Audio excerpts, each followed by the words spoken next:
Bienvenue à The Wise School, l'école où l'on apprend tout ce qu'on n'a pas appris à l'école pour une vie épanouie. Je suis coach Lola.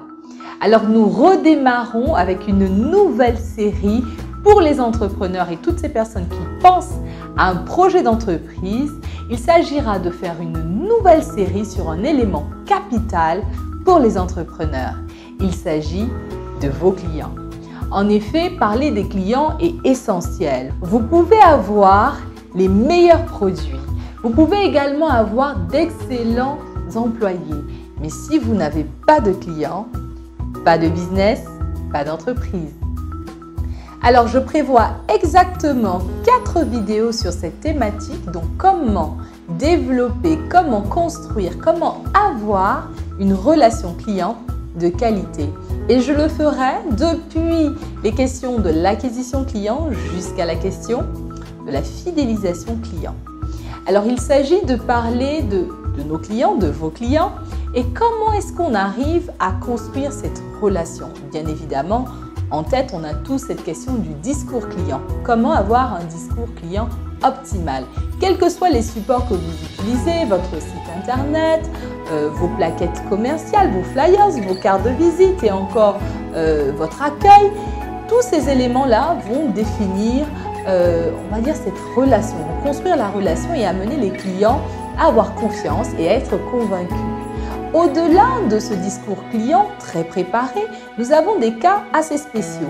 Donc, je ne vais pas, au cours de cette vidéo, parler de la situation classique, donc l'utilisation du discours client, déjà la rédaction de ce discours client. Cela fera l'objet, et cela fait déjà l'objet de cours, de sessions que nous proposons aux entreprises. Ce dont nous allons parler aujourd'hui, c'est véritablement le discours client optimal en situation de crise.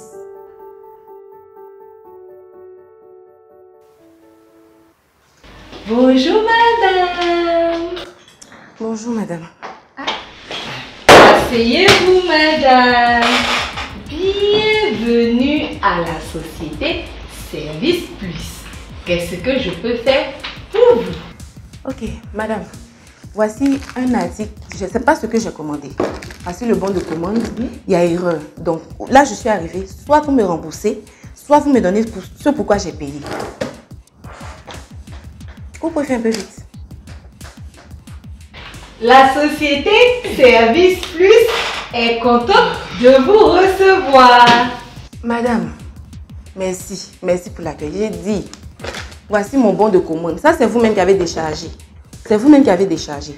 Et puis voici ce qu'on m'a livré. C'est pas pareil. Donc soit vous me donnez mon article, soit vous me remboursez mon argent. C'est aussi simple. On a qu'à faire un peu vite. Là, mais j'ai brûlé mon carburant pour arriver ici. Madame, ça là, c'est pas toi qui as commandé. Et ça, c'est moi qui ai commandé. Vous ne savez pas lire. Regardez. Ça là, madame, c'est pas toi qui as commandé ça. Je dis, c'est pas moi qui ai commandé. Lisez au moins, prenez la peine de lire. Vous ne voyez pas? Ou bien, vous ne voyez pas? Voici ce que j'ai commandé. Lisez.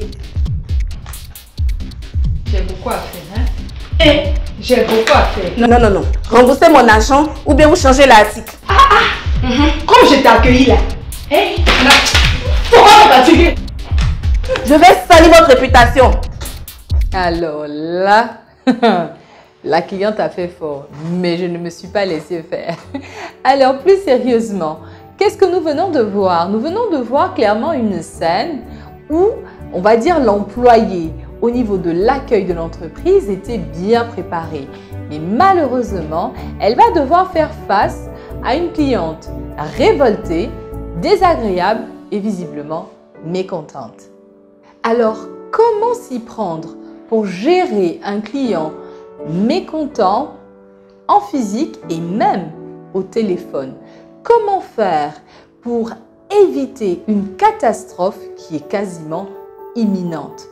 Comment faire ou quels sont ces ingrédients qui vont nous permettre de gérer les situations de crise et les clients mécontents? Alors, ce que je vais essayer de faire dans cette vidéo, c'est de vous donner quelques conseils afin d'éviter que la situation dégénère.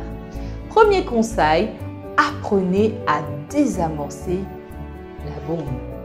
Alors, comment est-ce qu'on procède? Il faut toujours s'assurer que vous écoutez attentivement ce client mécontent afin de ne pas augmenter sa frustration.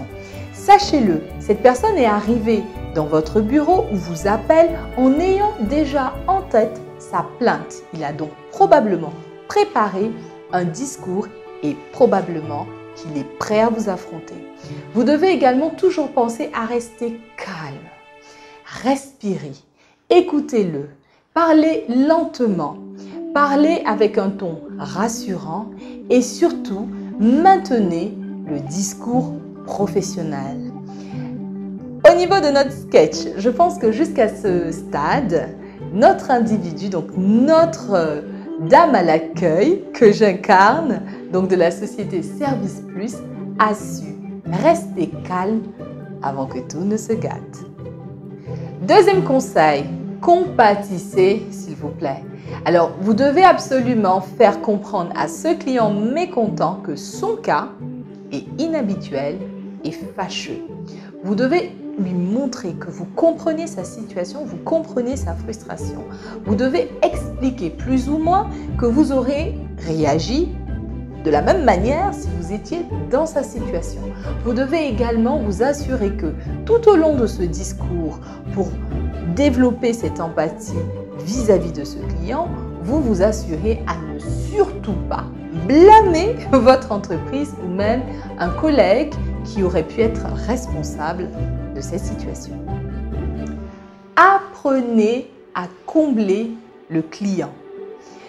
Face à un client fâché, un client mécontent, il ne faut surtout pas avoir des réponses du style « c'est la politique de l'entreprise, je ne peux rien faire pour vous aider, il va falloir que vous preniez attache avec un autre département ». Cela ne fera que précipiter, accélérer la dispute et augmenter la frustration de votre client. Il est important de comprendre que dans ces situations, vous devez arriver à extérioriser, à démontrer, à prouver la flexibilité de votre entreprise. Vous devez à ce moment-là vous assurer que vous arrivez à faire quitter le client de la zone de mécontentement jusqu'à une zone de bonheur. Par exemple, vous pouvez lui poser des questions du style « Que pouvons-nous faire pour vous aider à améliorer votre expérience avec nos produits ou nos services ?»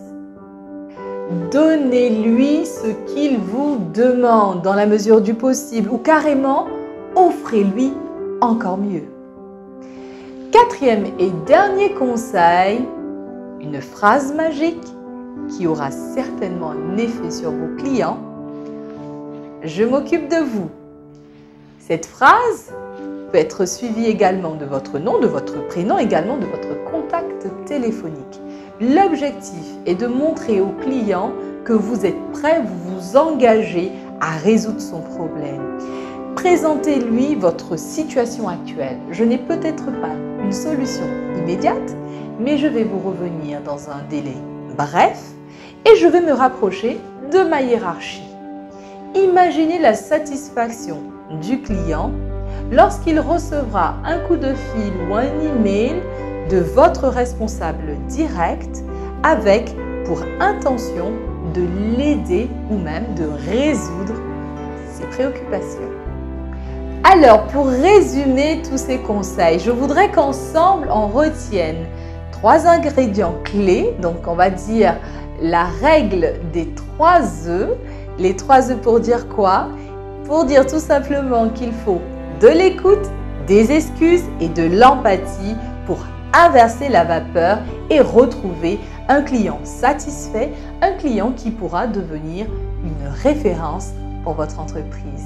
Alors, si tout cela vous a été utile, je vous invite vivement à partager la vidéo, mais surtout pour les personnes qui souhaiteraient avoir plus d'informations, participer à nos modules, à nos formations et à notre coaching pour les commerciaux, managers comme équipe, je vous invite à prendre contact avec la team Lola Wise. À très vite. Vous avez trouvé cette vidéo utile, alors likez, commentez et surtout partagez-la massivement.